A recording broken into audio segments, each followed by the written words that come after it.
一个就冰冰哎。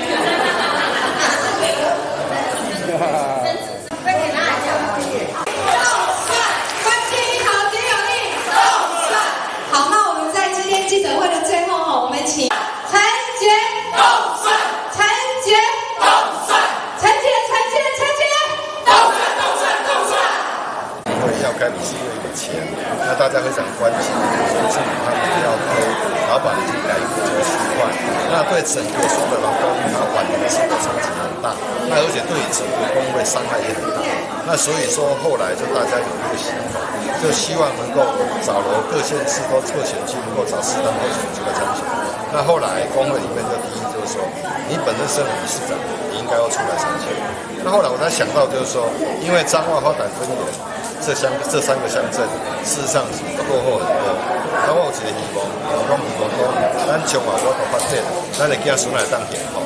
所以讲我思考一下，虽然接受全国总工会伊的推荐出来参选就咱中华民国第10届的中华委员。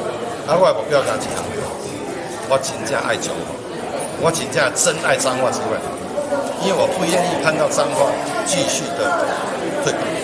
尤其大家很担心的，说所谓的园林式彰化县的彰化县，我希望讲咱彰化我都不要发展，所以我的目标真正是为了彰化。而且我感觉最奇怪就是讲，我本身做过国民党的第13全、14、15、16、17、18、20，做过8届的全国党代表，做过国民党的中央委员，做过国民党的中常委。阮岛的人出来参选，拢代表国民党出来参选。当然，这个国民党伊讲有办所选，我嘛讲是意外。因为最主要就是说，我看到阮睇来选议员，阮至少选议员嘛是从国民党出来选的。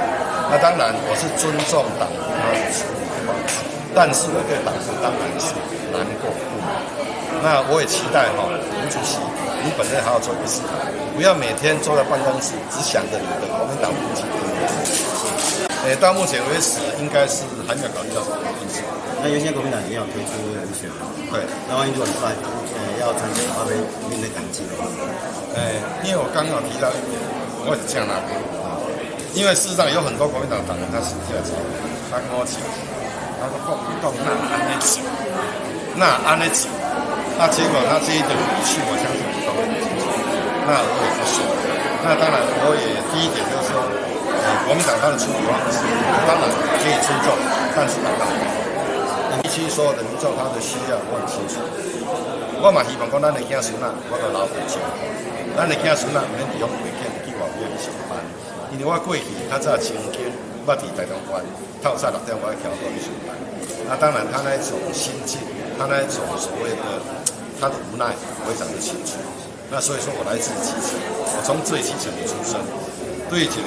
伫全年工业上班，了去台湾水利公司上班，了等来也市内面出来选彰化市第11届市民代表。到目前为止，参与民主政治已经33年。